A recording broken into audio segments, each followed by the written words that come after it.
Okay, hello and welcome to week 4 of ALY 6020. Today we are going to discuss artificial neural networks or neural nets, ANNs. This is the first time you guys are probably going to have your first basically introduction to this. So we have a lot of slides to cover. We will go slowly, but if nothing is covered, we can cover it next week or the week after. All right. So again, acknowledgements here. Some of the slides here are derived from Andrew Yang's course at Stanford and another neural net course at University of Toronto.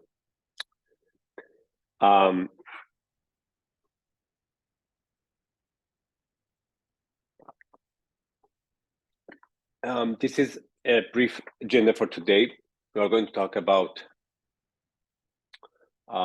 some high-level origins of ANNs, artificial neural nets, some mathematical understanding, and then how neural nets are trained, which is basically the learning and backpropagation. How can you have and then avoid overfitting in neural nets, and some additional nodes, and then ultimately get to deep learning. But this is basically the beginning of deep learning. As we discussed before, and we need these notations here more than before, we're going to denote scalars with small letter, vectors with small letter but bold, and matrices with capital letter bold. We're going to need a lot of this, so that's why we are kind of repeating this again. The original idea goes back to the 70s. So there is this similarity to human brain, the similarity between how machines can learn and how human brain operates. So there are still arguments against it, but there are some similarities. One of the, again, differences here is that at least the human brains do not need a lot of samples to learn something. Let's say, kids, if you show them one picture of a cat or two pictures of a cat, they probably learn that. Machines need more sample of that, though there are some one-shot learning in the machine side of the story. The popularity declined in the late 90s, but then in the last decade, due to many reasons, one of them was the increasing in the amount of data and the computational power. There was a resurgence of neural nets, and they are today the pioneers of machine learning and AI. Most of it is based on neural nets and deep learning. So just some brief here. I'll skip through this very quickly. A neuron in a human brain is a single processing unit. We have billions of that in human brain, and what it does is that it receives some signal, process it, and then pass it through dendrites and transfer it via an axon. A similar set of operation happens in a neuron, in a neural net. Let's get to the mathematical model of that. So on a high level, again, you can picture every neural net as a function which has neurons. The function of a neuron is to apply a function on the input and then report the output. And then you have weights that carry the values between these neurons. Okay? So this is what we mean by that. So you have, and again, at least a simple version of it is very familiar for you guys, right? You've seen that in logistic regression, where you have a bunch of inputs, your features. You applied a weighted function to that. These weights are W0, W1, all the way to W3, for instance, here. And the output of this, you can call this a neuron, is just a weighted sum of all these inputs. So this is the mathematical model of a neuron.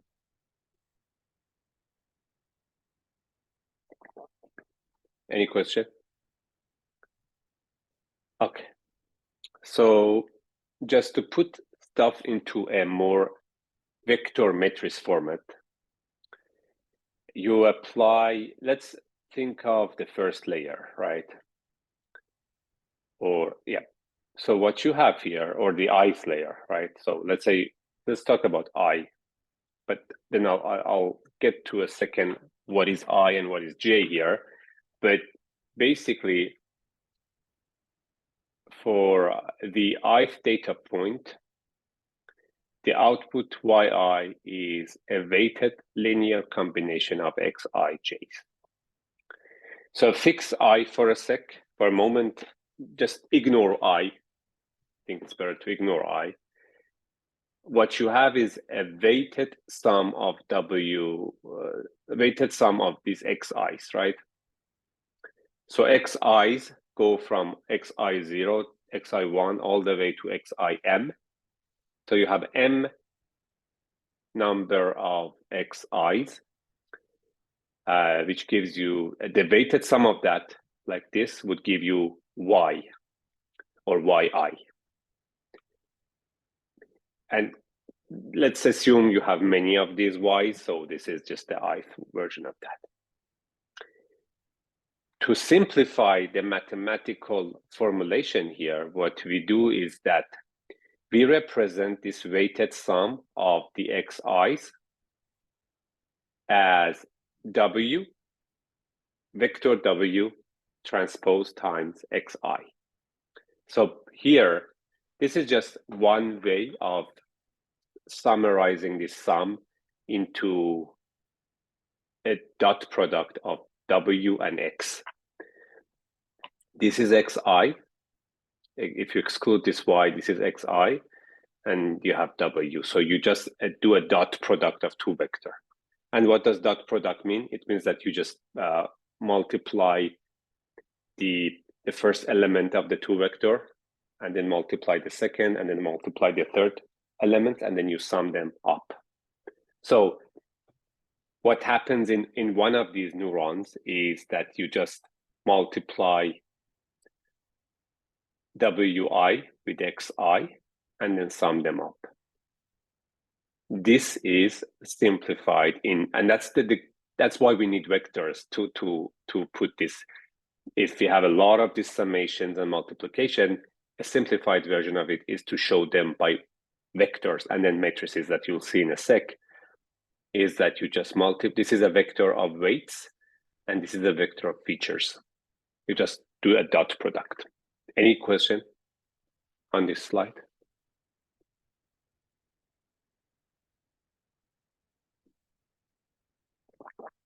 No question?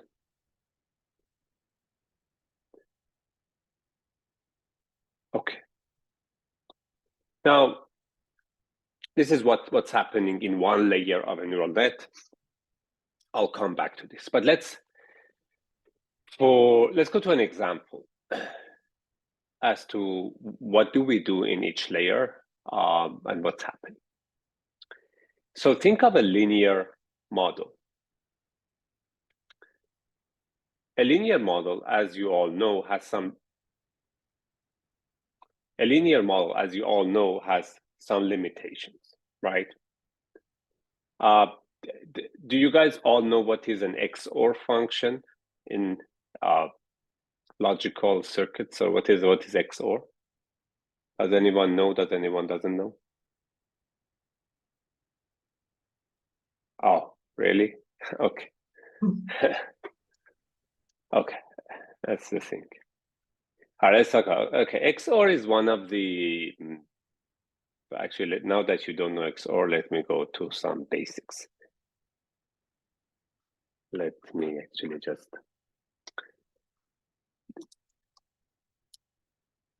okay, do you all know what is an AND logic? Yeah. Okay. So if you have a binary input, what in all of these electrical circuits and just all of the electrical circuits, what you do is that you have a bunch of these logical operations. The famous ones are AND, OR. AND basically is that the output of B1, B2 AND is only one if both of the inputs are one, okay? And on the OR side, the output of an OR operation is one unless both of them are zero, okay? So if you just, this is simple. This is how you do AND, and this is how you do OR. This is clear, right? It's just a logical thing that logical function that you have in in most of the electrical circuits. Now let's go back to our XOR. XOR is slightly different. XOR is again one of the set of AND, OR, and then you have XOR. In XOR, the output is zero if both of the inputs are equal, right? So you can see that when A and B are both zero, or both are one, the output is zero. Otherwise, it's one, right? Okay, this is, so you know, this is probably OR, and this is XOR, okay? So if you want to build let's focus on OR for a sec. If you want to get A and B as input, and then output the OR, you can simply put a linear function that do OR for you, right? You put a line here that would say, hey, for specifically if you are above these numbers, just output one, because for OR it would be one if any of the two input is one. Otherwise, spit out or output zero. Okay, but can you use a linear line to do XOR? Can you find a linear line here that gives you XOR? Or basically, can you find a linear line that would separate the red points from the green points? You cannot. So even something as simple as XOR is nonlinear, and you need some sort of an activation function to imply nonlinearity for you. How do you do that? So we talked about sigmoid function, right, in week 2. So if you remember, we said what we do in logistic regression is that we had a weighted sum of the inputs, and then you apply a logistic function, a sigmoid function on top of that. And the purpose of sigmoid function, what was the purpose of sigmoid function?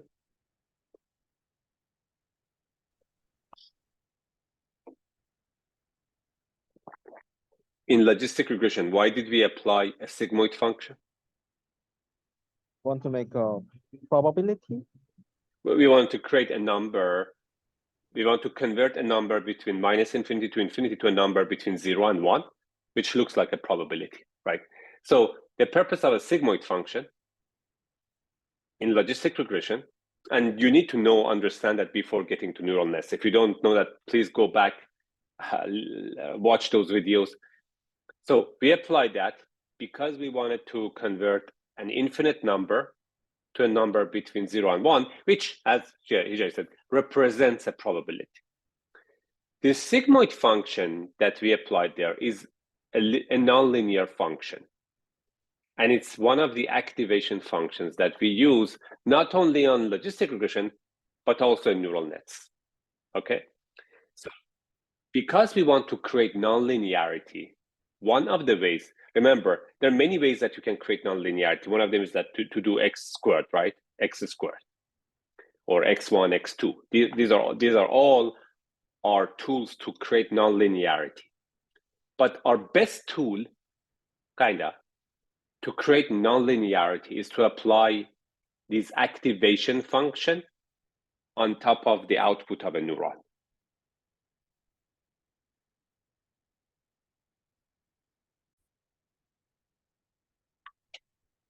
So again, we have this activation function. Sigmoid is one of them, and the purpose of this is to apply some sort of a nonlinearity.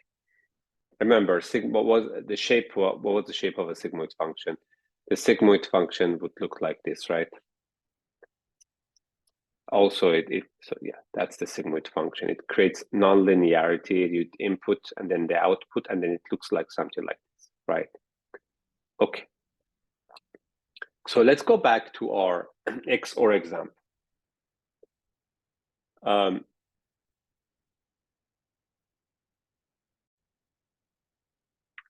Okay, let's continue. So let's go back to our, okay.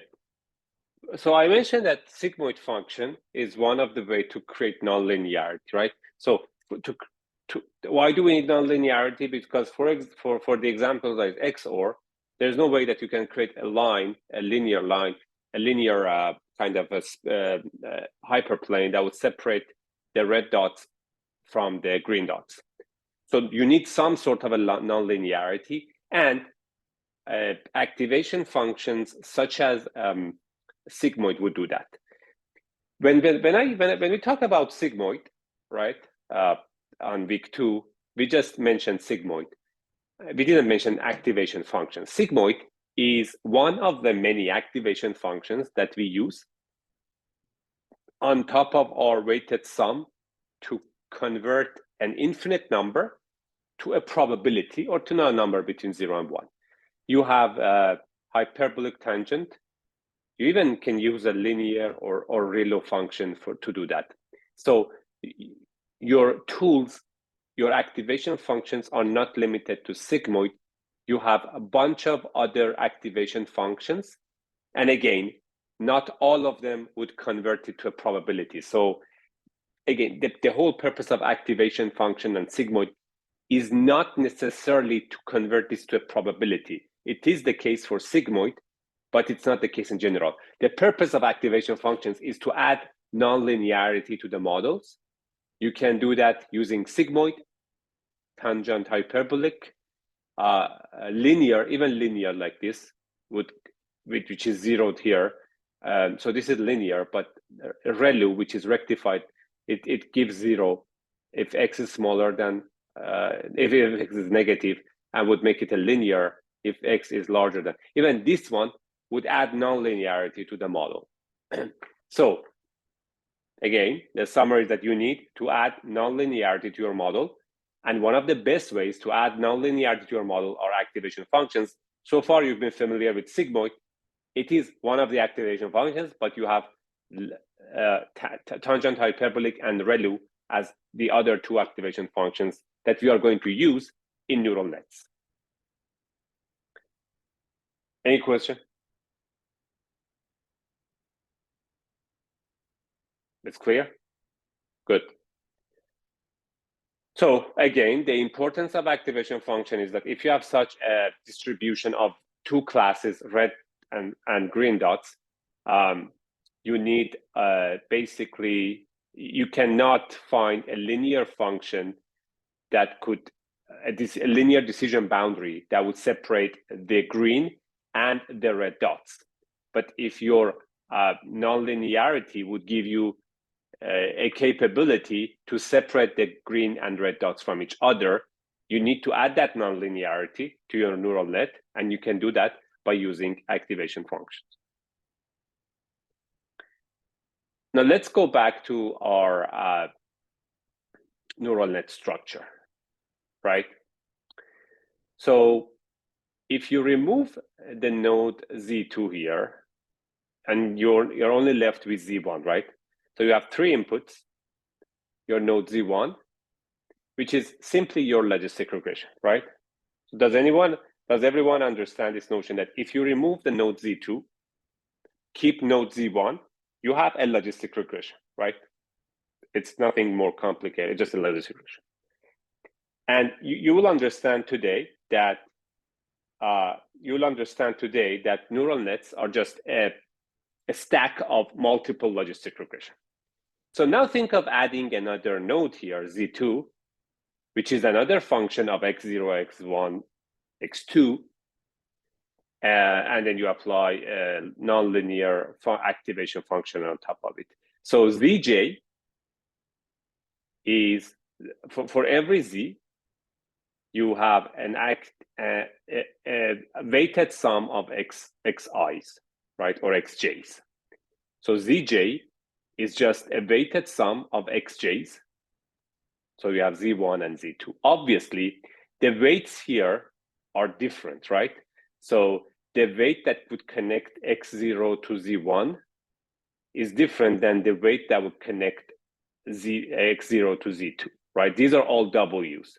So this is basically the Wji is just saying that, okay, the W that connects xi, the W that connects the xi to Zj, right? That's how these things work. So you have W01, W02, W11, W12, W21, W22, right? So you have multiple W's and you're creating Z1 and Z2. To simplify, these are just two logistic regression, right? Okay. This is called a multi-input perceptron. You have multiple inputs and then multiple outputs. As I said, a neural net is just a stack of this. You have multiple inputs. For now, let's assume you have one output, and then you do multiple layers. The first layer is called input layer. The last layer is called output layer. All the layers in the middle are called hidden layers. So these are your features. This is your output. And this is not the number of nodes that you may need in the middle and number of layers. So these are layers, layer 1, layer 2, if you have more, layer 3. And in each layer, you have multiple nodes. And all of them will operate like this. So you have multiple W's here. And the whole purpose of this training is to find the optimal W's that would give you the least error that would match the input to the output. These are called neurons. These big red circles are called neurons. And in each layer, you have multiple neurons. Any question?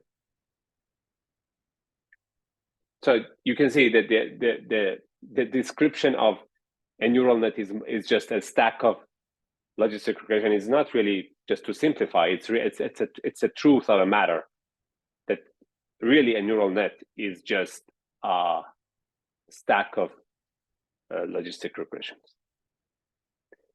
And by having activation functions here, you add nonlinearity.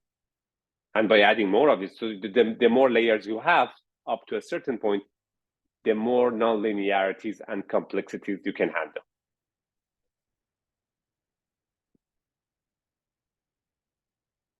So again, this is just called a neural net.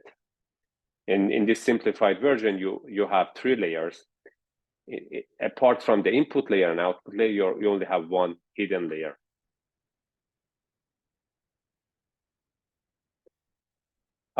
This is another example of a neural net where you have 3 inputs. Now you have 2 outputs, right? So normally you're familiar with one output, an email being spam or not, or a house, price of a house, or whether the transaction is fraudulent or not, but you can have multiple outputs as well.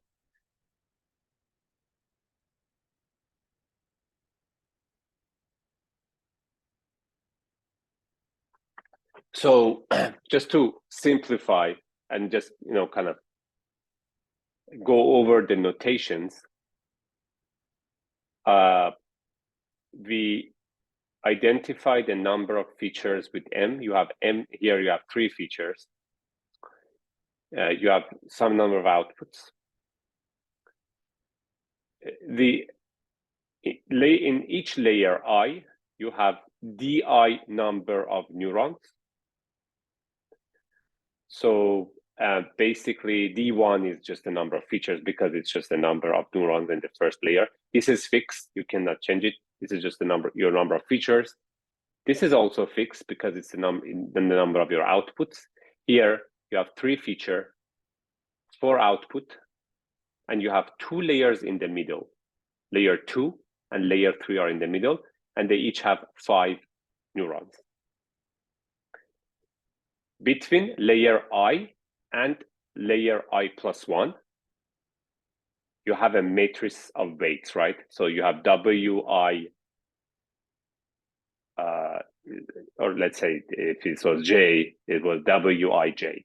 So you have a matrix of Wij's, which basically say, okay, so this is a weight, this is another weight, this is another weight, right? These are all weights, and you represent that by a matrix of capital W.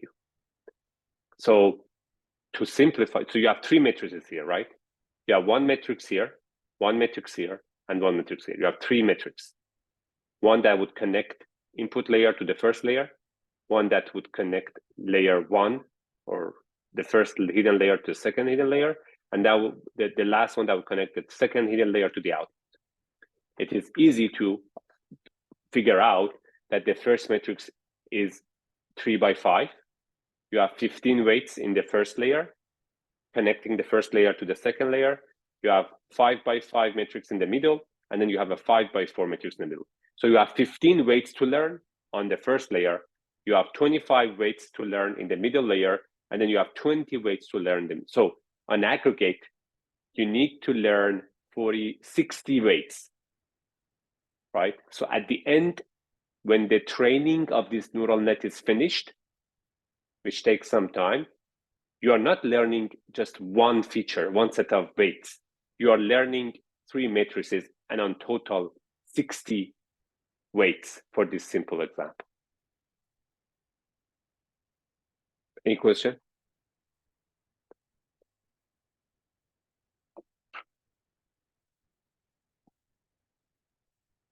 Okay.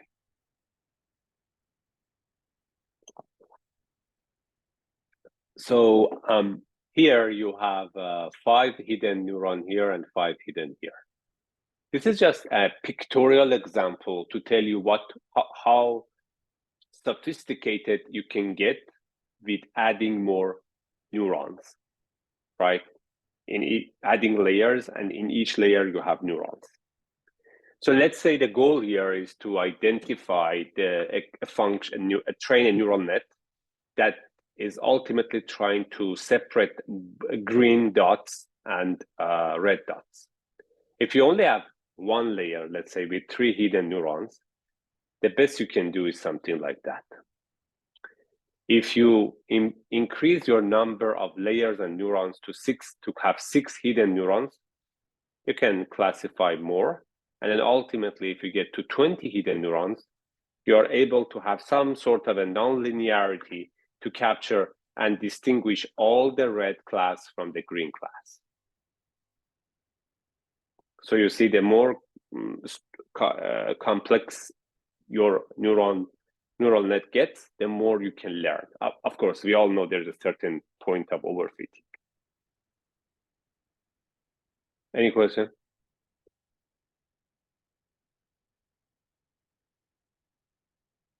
All right.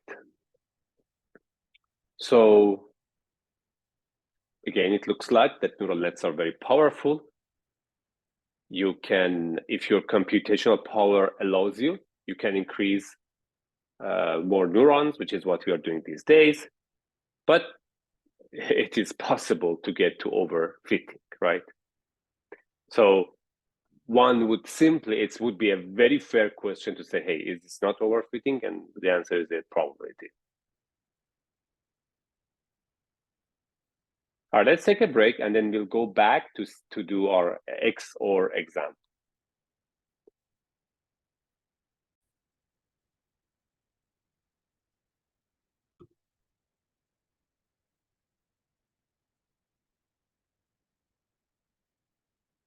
Okay, so we went over this notion of hidden layer, input layer, neuron, And now let's go back to our XOR example. Again, just a reminder, XOR is a logical function that is 0 if both of the inputs are equal. So simply if you get two inputs, if they're equal, it spits out 0. Otherwise, when the inputs are different, 0, 1, 1, 0, it would spit out 1. So, and we said it's almost impossible to find a linear separator that would separate the the yellow dots from the blue crosses. Or if you have such a shape, such a distribution of points, it's hard to find a linear separator here. Okay? Now let's see if we can find a nonlinear separator to do that for us. Okay? So let's assume that you have such a neural net. And again, just to give you the TLDR here, you're going to build a neural net, a simple neural net that would do the XOR for us.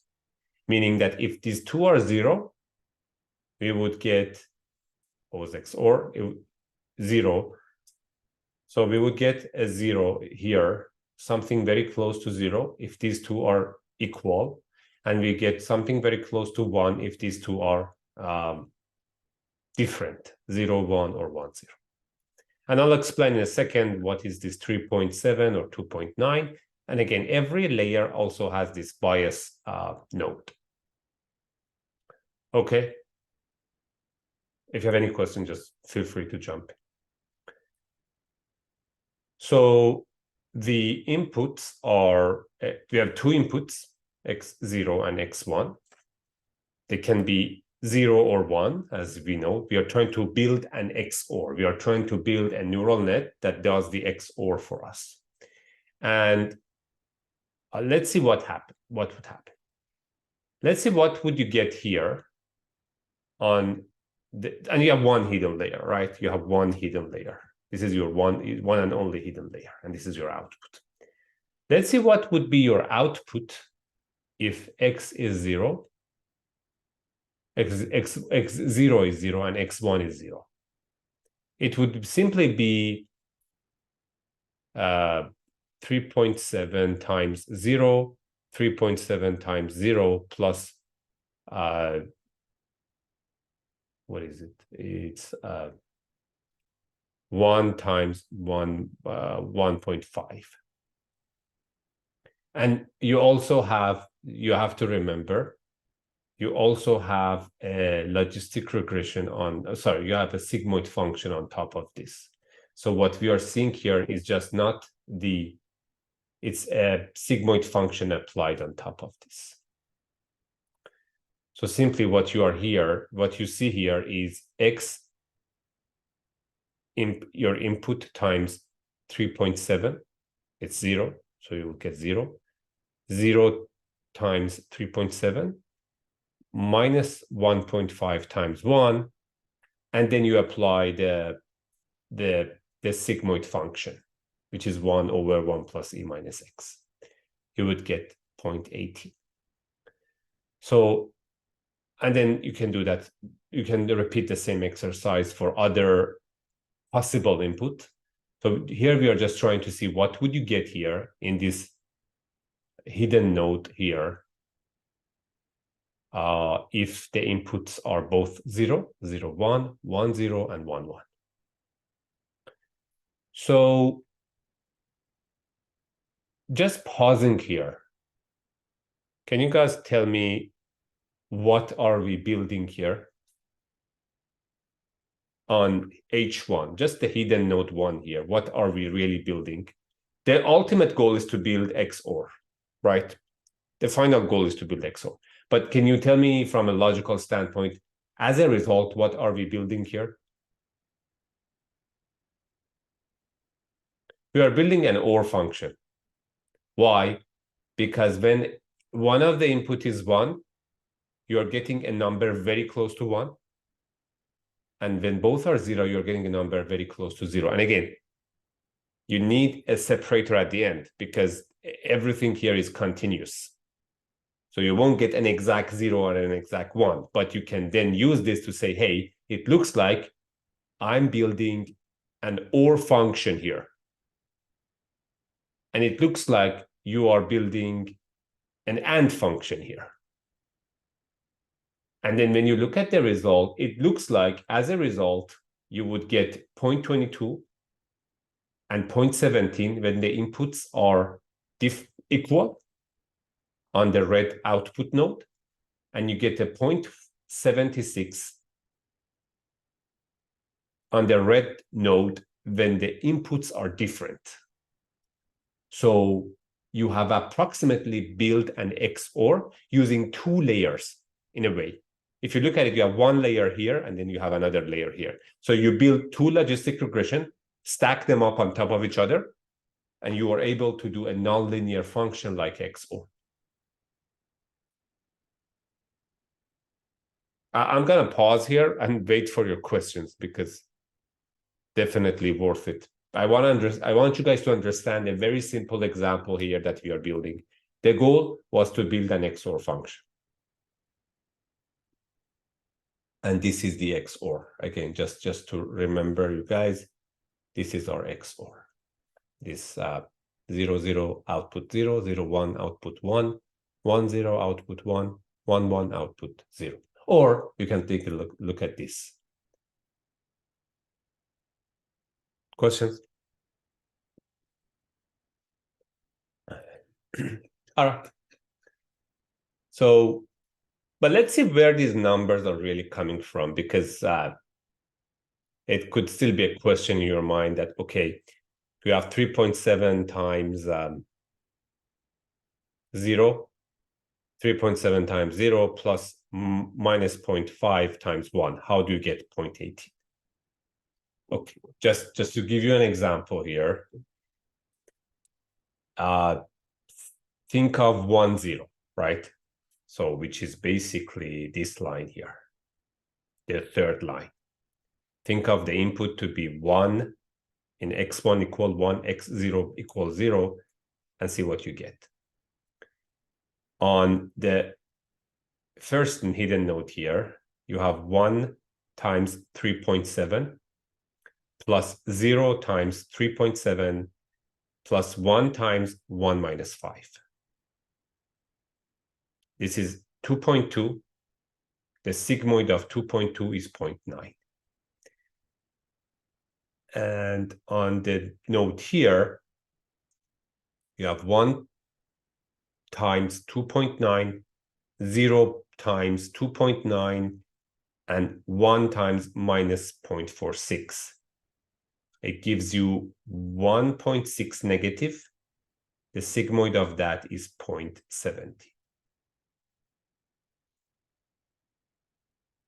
And then if you multiply 4.5 by 0.9, minus 5.2 by 0.17, and minus 2 by 1, you'll get 117. The sigmoid of 117 is 0.76. Using 0.5 as a threshold, this is a 1.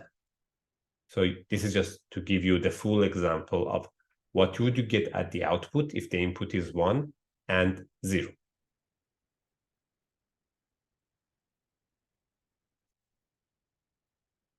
Okay, so in our very first example, yeah, Yati, what is the question? So Professor, how do we determine the weights that we assign? I cannot hear you. Hello?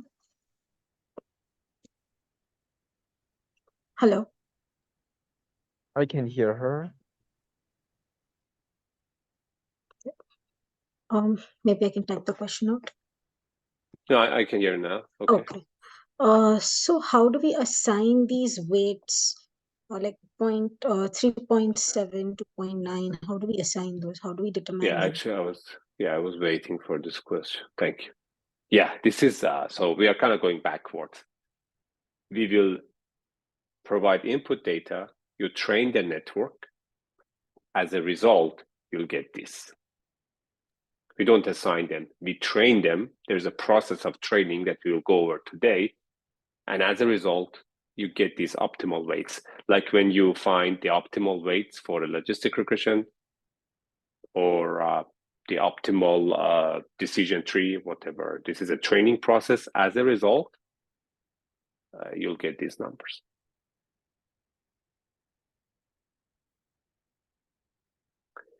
So we use neural nets in many applications, not just features, but also with input as images or text. Here, just as an example where you have multiple inputs, it's the pixels to simplify, and the output is whether you see a pedestrian or a car or a motorcycle or a truck. So this represents, if you get 1, 0, 0, 0, it's a pedestrian. If you get 0, 1, 0, 0, it's a car, and so on and so forth. Now, going to say, how do we learn the weights in a neural net, right? So we're talking about learning the weights. It's a supervised approach. As you know, like the way you train logistic regression, the way you train decision trees and all that. And you have this training data. Xi is your feature, set of features, and the label associated with that. Yi could be an integer or a real number. The goal here is to find the optimal function, here, the optimal neural nets, that gets an input and provides you a number as close as possible to the output. So we are basically learning these matrices, right? Remember we said in this example, we have like a matrix here, a matrix here, a matrix here. We are learning them. There's a process that you will go through, and as a result, you would learn, the machine would learn the weights, the optimal weights, one matrix of W1, W2, and W3. The process is a little bit evolved, but I'll try to kind of, again, like before, you need to define an error, a loss function, or a cost function, and then you need to find an algorithm that would optimize the cost function by updating W. So it's an iterative process. Remember, there was a gradient descent approach that you would get to the optimal weights gradually, and you do the same thing here. So like before, you need a cost or loss function. Assuming that the actual label is 1 and you are predicting 0.76, going back to the XOR example, you need to find the cost of misprediction. So in this example, if you get 0.1, 0.8, 0.6, and the output, the ideal output is 101, you have one correct prediction, assuming the 0.5 as a threshold, and you have 2 bad predictions. So your cost function is the basically your error, how much you're going to penalize if you get yi, if you get y hat I for a yi, how much you're going to penalize this, and then you average them over your entire sample set. So you are familiar with this logarithmic loss function, right? So it was basically the log loss function that we introduced in logistic regression. This is our log loss function. It would simply penalize bad predictions. So remember, we said that we want to find basically we decide, and this is also called cross entropy function, binary cross entropy, or a log loss function. The two are the same, log loss or binary cross entropy.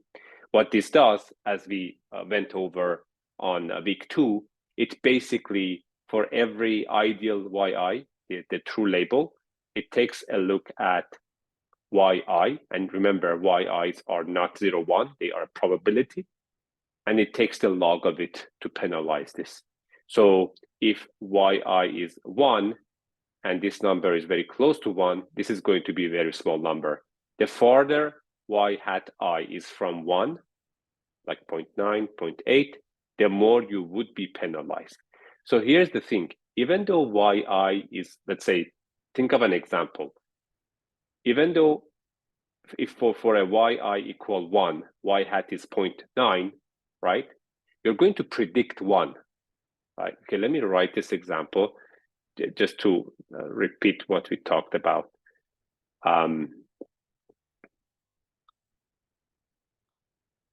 So if, let's say, y1 is 1, okay?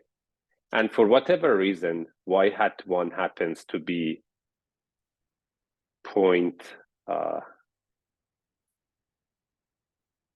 y hat 1 happens to be 0.92. Okay. You know, in this case, our prediction, what would be our prediction? If y hat 1 is 0.92? Any guess? 1. Correct. You're going to predict 1. So your prediction is going to be 1. But during the training, you would still decide to penalize yourself for this, right? Because you are not exactly 1. So the amount that you're going to penalize yourself is log of 0.92, which is a small number. Just let's take a look at what this number could be. Let me just close this. Oh, okay, I need to delete all of this. Let me just delete this and close this. Just let me show you what would be a log 0.92.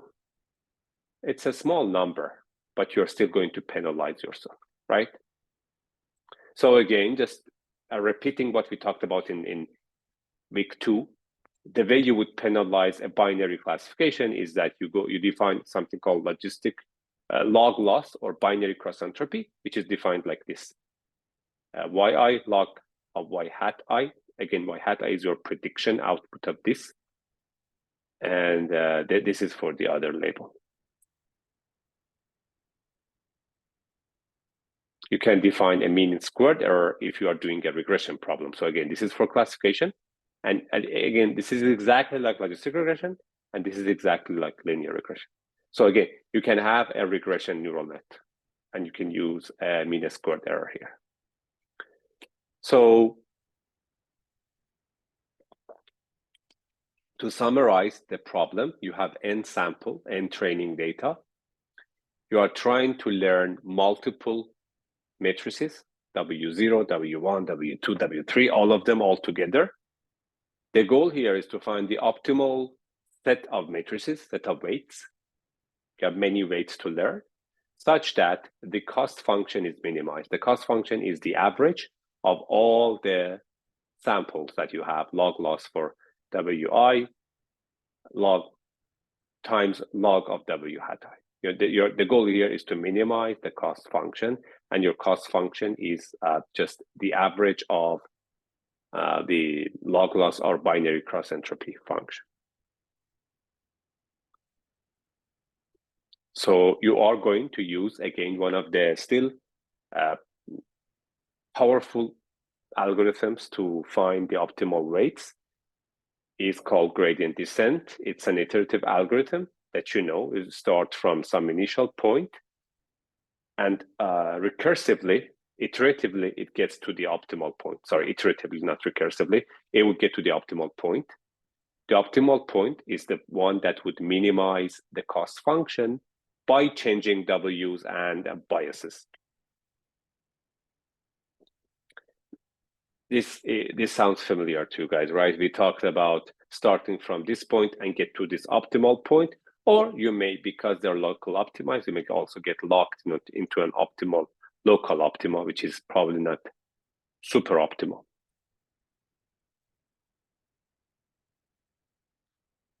This is just a review of gradient descent that we covered in full on week 2. The idea that gradient descent work is that because at each step of the iteration, you start with some random W's, right? W1, W2, W3s, and think of all the W's in your matrices as this, and you optimize, you update your W using this. the derivative of the cost function with respect to each W, if it's positive, it means that you're ascending. So you would like to increase, basically, if this is positive, it means that you're ascending. So increasing W would increase J. So that's why you have a negative version here. And if the derivative is negative, you would like to do the decreasing. So you update the weights by using this derivative of the cost function with respect to W, and now you have many W's. And at some point you would stop.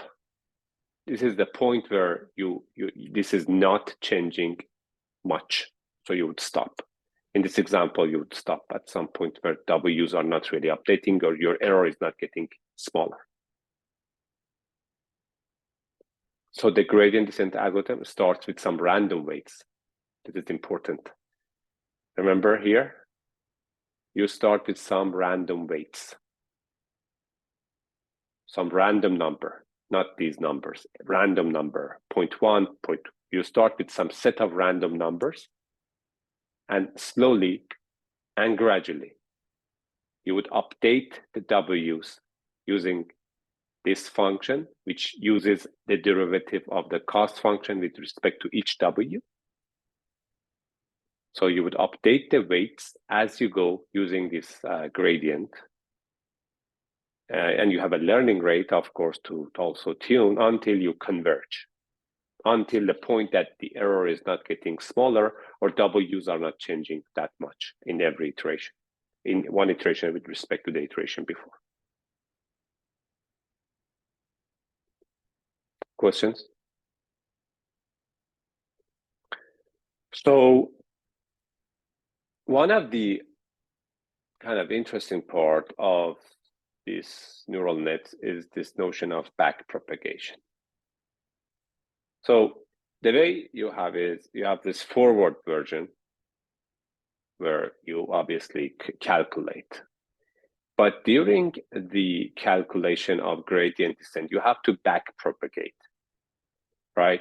So you just don't have one W to update. You have multiple W's. And the way you do it is that you update W2, okay? And then you backpropagate it, and then you update W1. So the way that the machines and the neural nets are trained is using gradient descent in a backpropagation fashion. So here is how you would do that, basically. So in general, this is another rule for derivatives, if you don't know that. When you want to calculate the derivative of your cost function with respect to W2, you first take the derivative with respect to y hat, and then the derivative of y hat with respect to W2. Then, so basically, you have to first calculate this, backpropagate it, and then calculate this one. So you repeat the process for all the weights using the gradients of the next layers. So you see, then you you first do this for W2, and then you do this for W1. This is called backpropagation.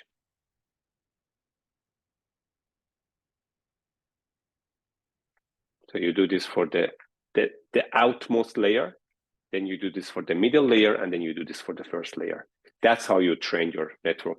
You have multiple W's, so there should be a sequence. And the way the sequence works is that you start from the very end, backpropagate all the way to the very beginning, and then you repeat this.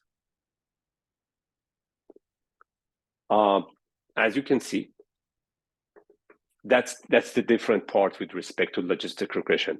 In logistic regression, you only have this one, right? You have one of these. So there was no need to do backpropagation. You have one layer, simple. Because you have multiple layers, you have to do backpropagation in neural nets.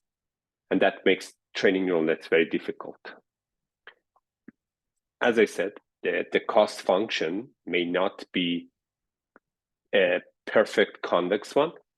You may have multiple local minimums, and you may get stuck during gradient descent. A good example that you may get locked in and don't move forward is here. Though this one is a perfect point, because of some randomness, you may end up with this point and there is no way out of it. And then you may say, hey, I converged, but you haven't converged to the optimal point. Same thing would likely, actually with more probability, could happen in a neural net. So just going back to the idea, remember, if the learning rate is too small, it takes you a long time. It takes the gradient descent algorithm too much time to converge because you take smaller steps.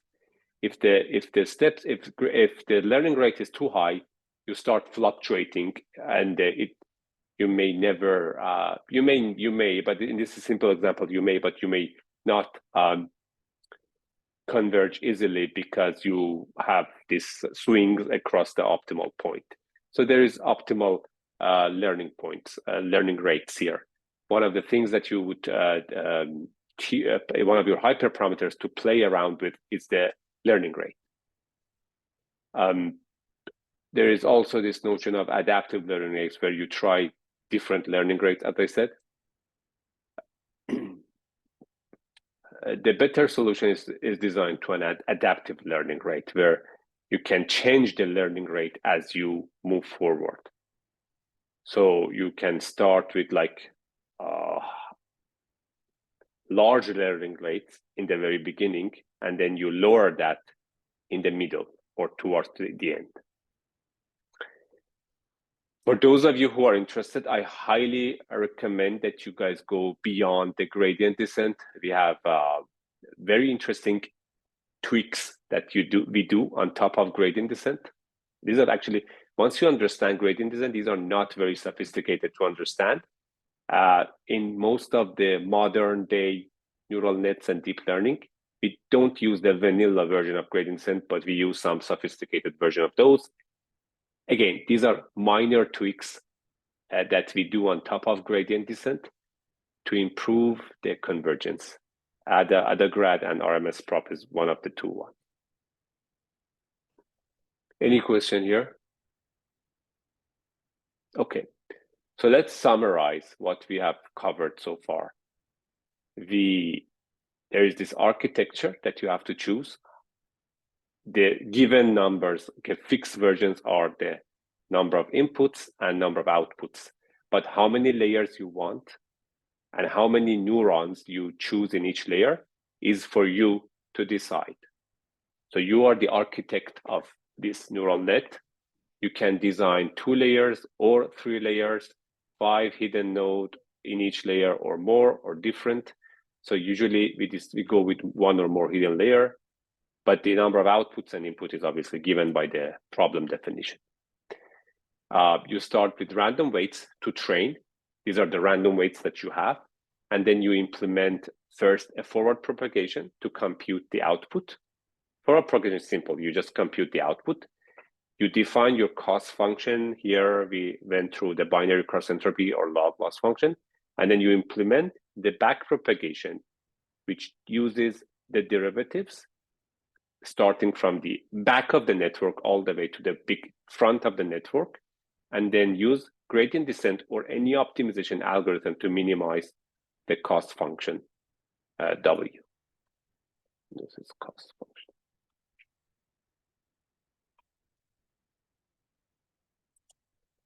Okay, I'm gonna actually take a pause here to see if you guys have any questions.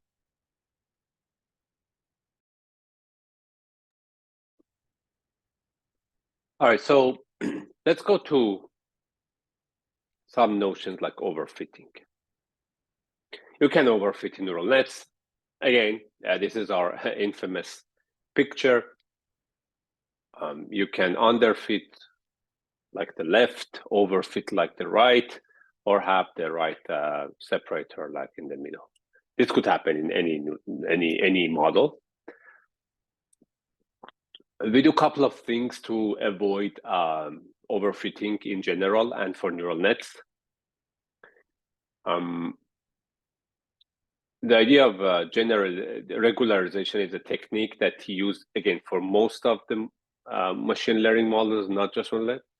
The regularization is, I don't know if you talked about it so far or not, is that it's just trying to improve the performance of the model for unseen data.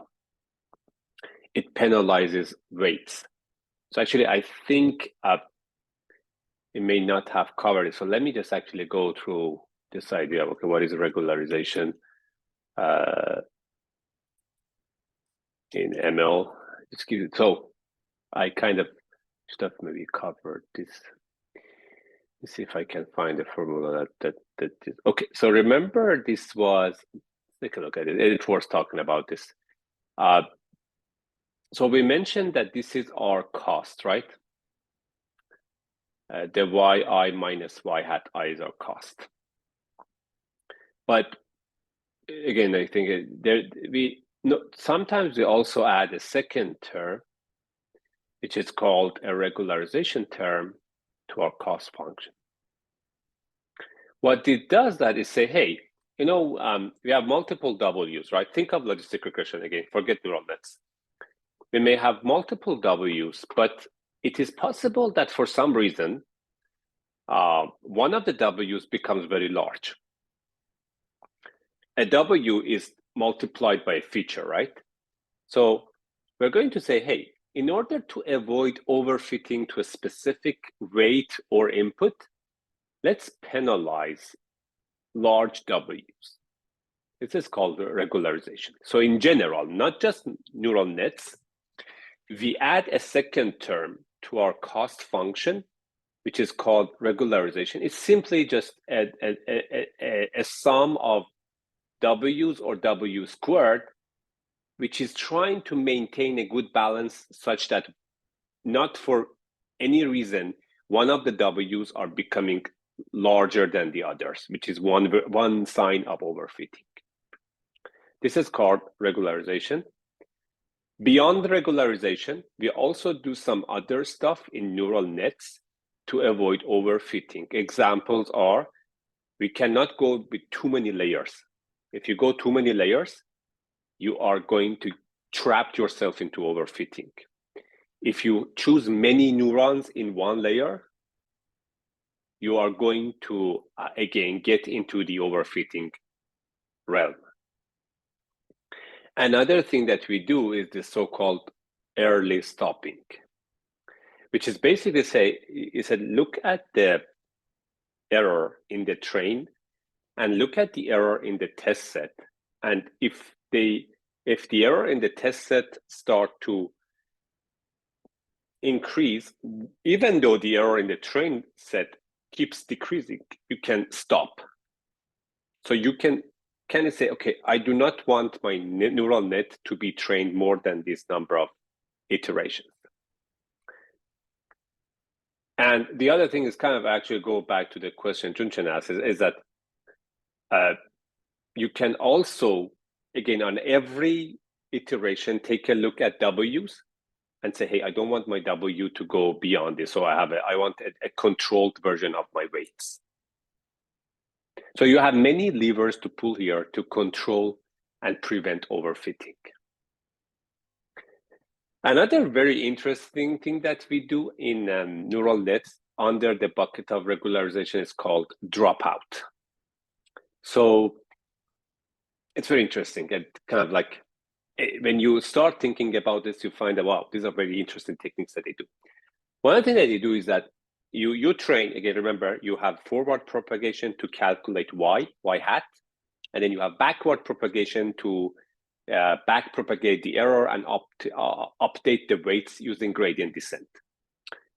So you have, in training, you can randomly turn off some of these neurons or the so-called drop them. So you can say, hey, in every iteration, drop 20% of the neurons. Dropping the neuron means that this is dropped, so whatever is connected to this is also gone. This is called dropout. What's the benefit?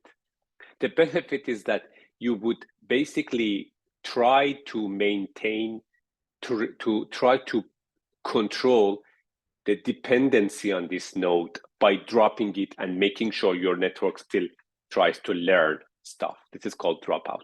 What you do is that there's a dropout parameter, so it's set it to 20% or 30%.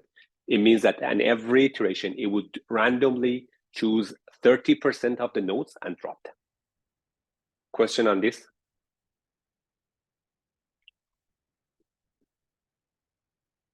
I'm expecting to be some questions. This is not a very trivial. So this is called dropout.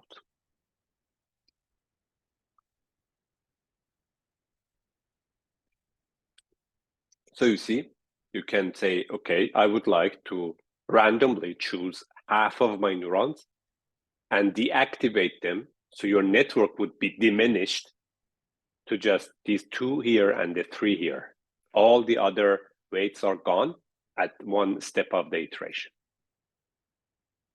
In the second step, you have a different set of nodes gone. So it's not that always these are gone. You randomly force the network to choose a random subset of nodes at every iteration, which would force the network not to rely on a single neuron to learn the objective.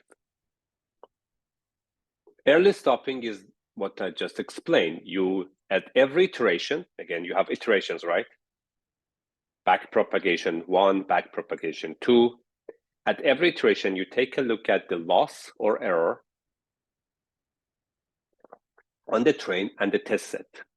To a certain extent, they both start decreasing. At some point, your train, actually this should be, I think, the opposite. The blue and the yellow should be different. Your train error keeps decreasing while your test error keeps increasing, and you can stop the training at that point.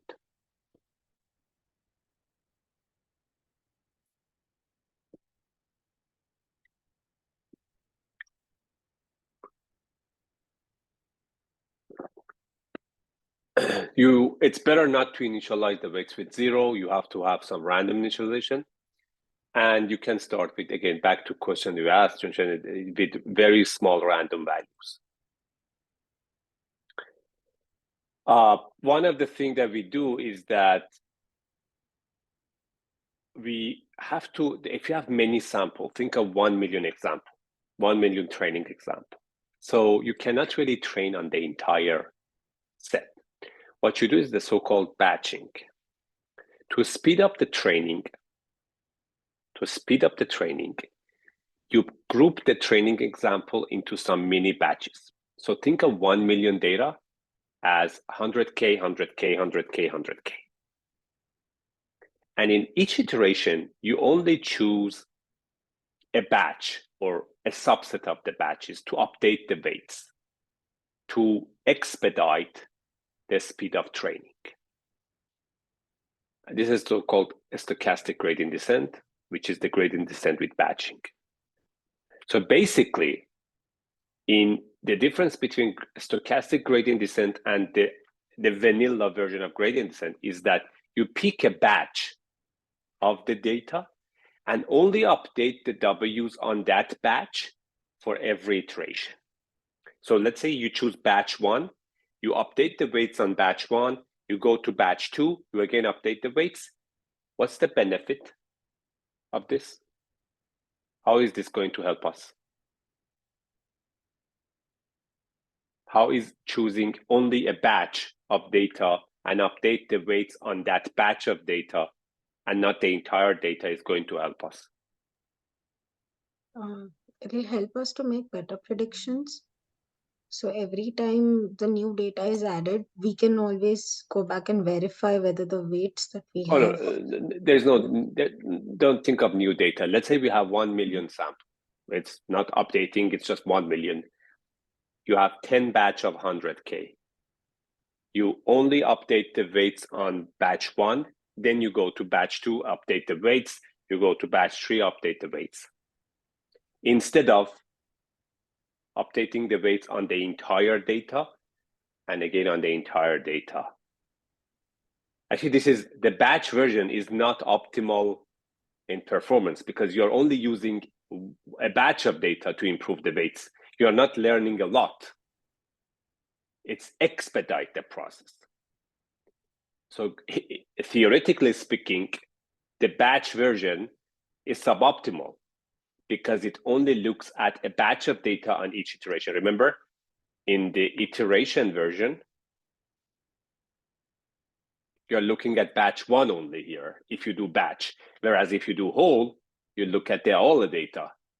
It's better to look at all the data and update the weights than just look at the batch of a data and update it. But we are dealing with resource problem and speed. Instead of waiting for 10 days for this neural net to be trained, we prefer it to be trained in 10 hours. The batch version happens. So basically, it's not that you are missing a data. You are going to see batch 1, batch 2, batch 3, batch 10. You'll come back to batch 1. So you're not really missing that. It's just that because this is a very expensive process. So doing it on 100K versus 1 million is a huge difference in terms of CPU, GPU cost. So throughout the time, we learned that it's better to improve the speed. The cost on the effect on not learning good is not that much.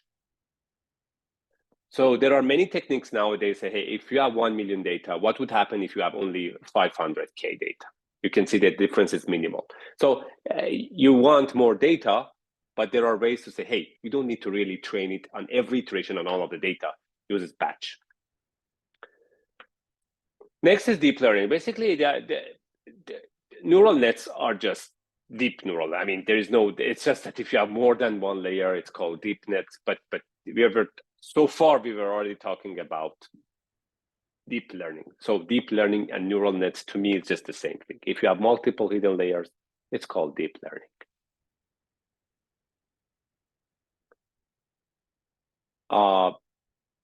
Deep neural nets are neural networks with, it says more than 5 layers. There is no hard number written on stone. Sometimes they are not fully connected. They're not fully connected. Fully connected means that some of these connections are not there. So you have a depth, which is the number of layers. And then you have the width, which is the number of neurons in each layer. There are many techniques, like I said, transfer learning, pre-training, fine-tuning, layer-based. So you may decide to say, hey, I'm going to train this first 10 layers on some task, or I have already trained it, and then I'm going to add layers to do another task, which is transfer learning. So, you know, the one on the right is called a shallow network, whereas the one on the right can call the deep network. So just to give you an idea what things can get very different, you're going to see multiple variants and flavors of this. I would put the unsupervised aside. Let's think about supervised. So this is, again, like I said, these are the simple versions of neural nets where you have only neurons and connections. When we go to things like image, speech, and text, we are going to get into the notion of convolutional nets, which is very the go-to approach for image applications, and recurrent nets, which gets ultimately to long-term, short-term memory, and ultimately transformer, which is used these days for text and language models. And as I said, you have some very sophisticated network followed by a bunch of layers.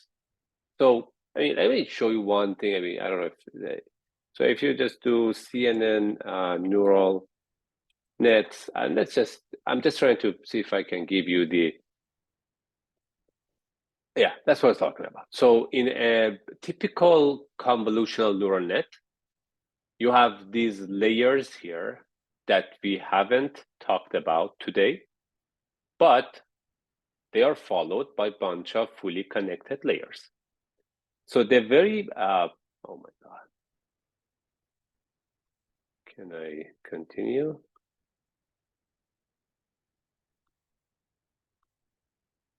So the very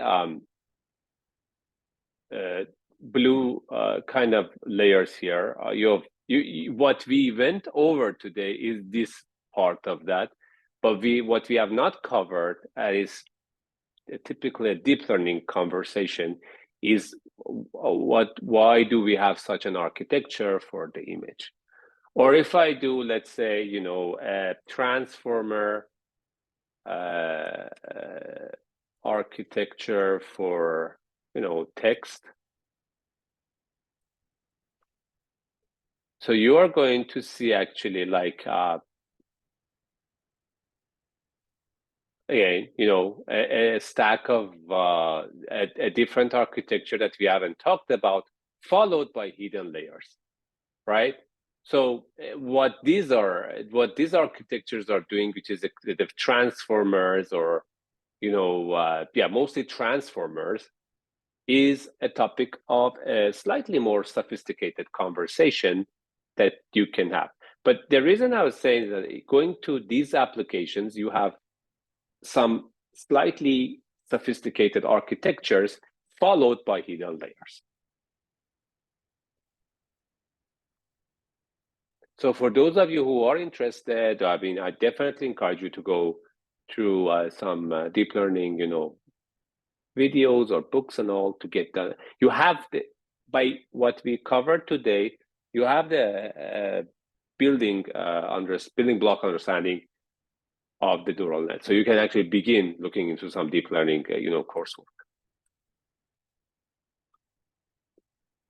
So in order to implement neural nets and deep learning, you can still use scikit-learn, which I am assuming for your this week's and next week's assignment, you'll go through that. But there are actually some slightly well-designed frameworks, such as TensorFlow, PyTorch, and Keras, that are very well designed for, and they're actually designed to do deep learning with those. So I highly recommend you guys to look at those. All right, so I think I